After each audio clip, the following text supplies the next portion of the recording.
लोहा विधानसभा मतदारसंघाचे नवनिर्वाचित आमदार प्रताप पाटील चिखलीकर आज पंढरपूर विठ्ठलाच्या दर्शनाकरता आलेले आहेत। काय सांगताल तुम्ही, निवडणुकीच्या आधी आणि निवडणुकीचा निकाल झाल्यावर विठ्ठलाचं दर्शन घेता, काय भावना आहेत?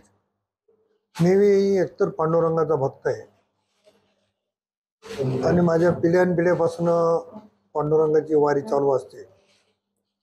मी गेल्या 17-18 वर्षापासून वारी करतो, त्यामुळे निवडणुकीच्या पूर्वी विजयी होण्यासाठीचा आशीर्वाद देवाला मागायला आलो होतो आणि आता मतदारांनी परमेश्वराने आशीर्वाद दिला आणि विजयी झालो, मग परत एकदा दर्शनाला त्या निमित्तानं आलो।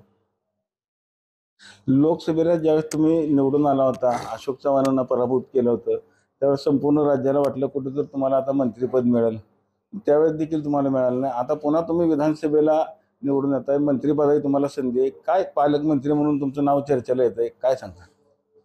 असं ही गोष्ट खरी आहे की अशोकराव चव्हाणांना पराभूत केल्याच्या नंतर सर्वांना असं वाटलं की एवढ्या मोठ्या दिग्गज माणसाला पराभूत केल्याच्या नंतर निश्चित मंत्रिपद मिळेल। पहिली टर्म त्यांच्या काही अडचणी त्याच्यामुळे एखाद्या संधी मिळाली नसेल आणि प्रत्येकाने जीवनात काहीतरी अपेक्षा ठेवणं काही चुकीचं नाही आहे। तसं माझी आता विधानसभेची 3री, लोकसभेची 1 म्हणजे एकंदरीत 4थी टर्म आहे। विधानसभेच्या 4 निवडणुका मी लढवल्या, त्यामुळे अपेक्षा असणं काही गैर नाही आहे।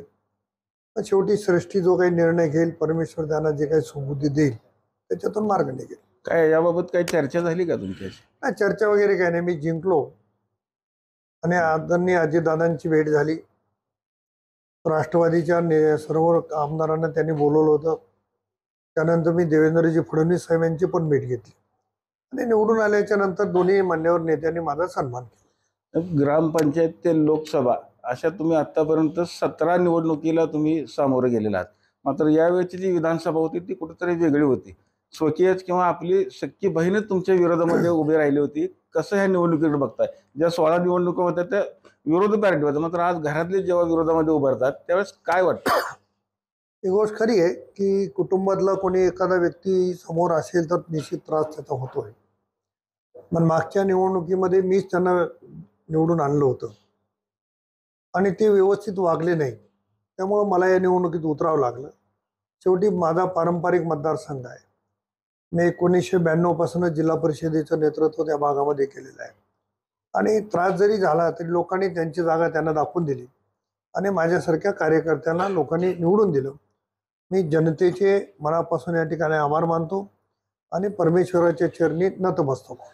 आता माहितीची एक हाती करता सत्ता आलेली, काय मतदारसंघातल्या अडीअडचणी होत्या आणि काय मतदारांनी तुम्हाला सांगितलं? नाही, अडचणी तर पूर्ण मला गावापर्यंतच्या माहिती आहेत, परंतु बेरोजगारांचा प्रश्न फार मोठा आहे आणि भविष्य काळात एखादा उद्योग लोहा कंधार तालुक्यात नेता येईल का हे बघणं माझं काम आहे। बाकी इतर छोटी मोठी कामं एखादं होईल, एखादं होणार नाही।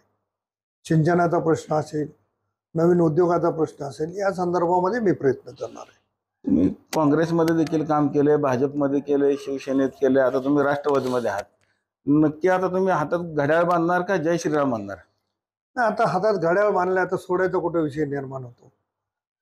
आणि ही गोष्ट आपण म्हणता ती गोष्ट खरी आहे की माझी पहिली विधानसभेची निवडणूक शिलाई मशीनवर झाली, दुसरी निवडणूक कब्बशीवर झाली, तिसरी निवडणूक धनुष्यबाणावर झाली, लोकसभेची निवडणूक कमळावर झाली आणि परत घड्याळावर झाली। म्हणजे चिन्ह पण माझ्यासाठी शिल्लक नाही, तरी पण लोकांनी सातत्यानं मला निवडून दिले। हे लोकांचं प्रेम, लोकांचे आशीर्वाद, परमेश्वरांचा आशीर्वाद आहे। त्यामुळं आता काही पक्ष बदलण्याचं वय पण नाही, त्याच्यामुळं घड्याळ बांधावी लागली। आता घड्याळ शेवटपर्यंत ठेवणार, शेवटपर्यंत घड्याळ राहणार।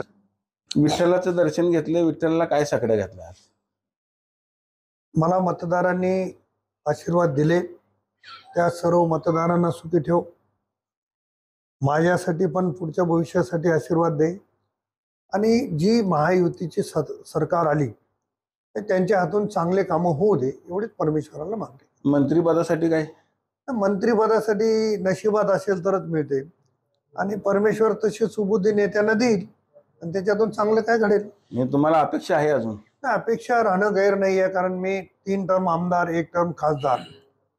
एखाद्या कार्यकर्ता नवीन पहिल्यांदा आमदार झालं तरी त्याला अपेक्षा असते, अपेक्षा असणं गैर नाही, पण ते पूर्ण व्हावी की नाही हे आपल्या हातात नाही. त्यामुळे निश्चित अपेक्षा आहे. संभाजीनगरचे जलील कुठेतरी मराठवाड्यामध्ये नेता उपातात होतील का ते मोठे?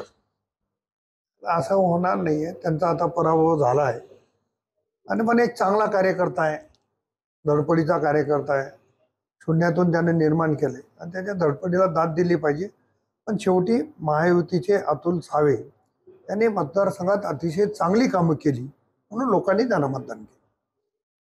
कॅमेरामन जगदीश डांगेसह रवी लवेकर, TV9 मराठी.